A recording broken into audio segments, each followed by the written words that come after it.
Assalamualaikum warahmatullahi wabarakatuh. Alhamdulillahirabbil alamin. Alhamdulillahilladzi anzala al-furqan. Amma ba'du. Allahumma shalli wa sallim ala nabiyyina Muhammad.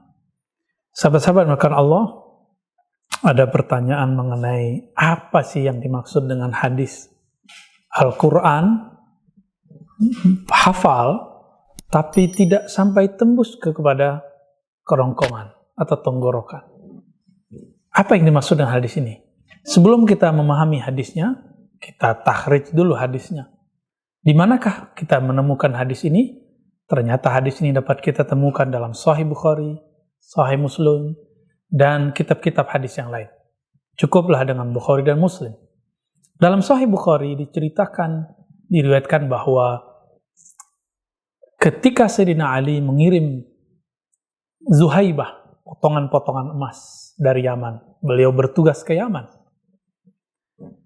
Lalu Nabi membagi Zuhaibah tadi, potongan emas tadi, kepada beberapa bagian. Lalu setelah dibagi, ada satu orang yang disebut dalam riwayat yang lain, namanya Dzulkhuwaisirah. Orang ini tidak puas dengan pembagian Nabi SAW, lalu datang kepada Nabi Muhammad dan mengatakan, perhatikan lafaznya, "Ya Rasulullah, ittaqillah." Wahai Rasulullah, takutlah kepada Allah.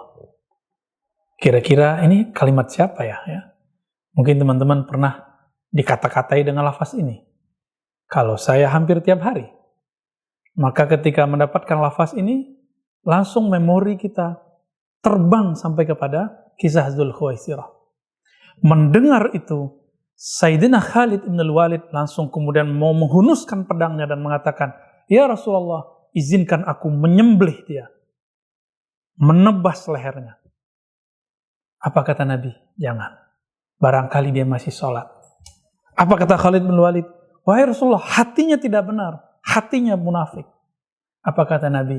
Inni la umar an unaqqiba ma fi sudurin nas. Lebih kurang begitu jika dilafazkan. Aku tidak diperintahkan untuk ngecek, membuka isi hati orang, untuk menghukumi isi hati orang. Itu sebabnya Nabi masih menyolati Abdullah bin Ubay yang dari dulu berkonspirasi ingin membunuh Nabi. Tapi Nabi kemudian masih menyolatkannya. Sampai kemudian turun ayat, La tusalli ala ahadin minhum, jangan solatkan siapapun dari munafik. Tentu munafik di zaman Nabi sudah disebutkan namanya. Kalau sekarang jangan tuduh siapapun munafik. Jangan-jangan kemunafikan itu ada di dalam diri kita. Na'udzubillah min dzalik. Sahabat-sahabat dimulakan Allah, akhirnya Khalid bin Walid pun tidak jadi menebas leher Dzulkhuwaisirah.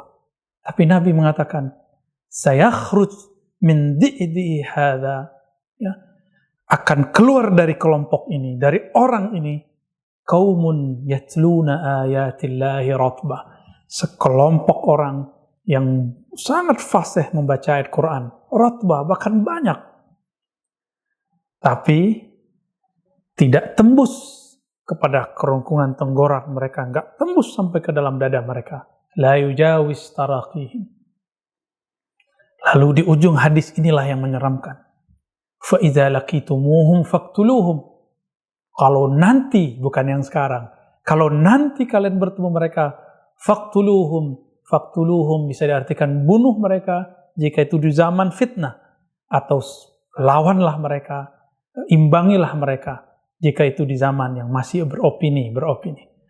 Sahabat-sahabat maka Allah, apa maksudnya? Mereka hafiz Quran, tapi hafalannya tidak tembus menyentuh dadanya. Padahal Allah menurunkan Al-Quran kepada fuadnya Rasulullah, kolbunya Rasulullah, maka kolbu Rasulullah menjadi lembut. Tapi mereka setiap kali belajar agama, hatinya semakin keras. Maka saya sampaikan kepada sahabat-sahabat makan Allah, perhatikan, mereka lah yang disebut dalam hadis Khawarij, kelompok yang membelot dari ajaran Nabi, membelot dari pemimpin-pemimpin yang sah, yaitu Sayyidina Ali. Mereka lah yang membunuh Sayyidina Ali. Itulah Ibnu Muljam. Dia hafiz Quran, dia tahajud setiap malam, tapi ketika mau menikah dengan seorang perempuan Khawarij, maharnya adalah membunuh Sayyidina Ali. Dan dia pun membunuhnya. Karena dia bertambah hafalan, bertambah keras kepala, bertambah ilmu, tapi tidak bertambah kelembutan. Ini ciri-ciri Khawarij. Dimanapun ada, pada masa apapun dia ada. Sahabat-sahabat karena Allah, jadi yang akan jadi musuh kita di akhir zaman ini adalah yang pertama kali adalah kelompok Khawarij. Kami berdoa semoga siapapun yang bergerak di rumah-rumah tahfiz, di pondok-pondok tahfiz, di program tahfiz, terlindungi dari ajaran-ajaran Khawarij. Mari para penghafiz Quran, lembutkan hati, berhusnuzon kepada orang, lakukan seperti yang Nabi lakukan, tidak menghukumi seseorang dengan isi kolbunya.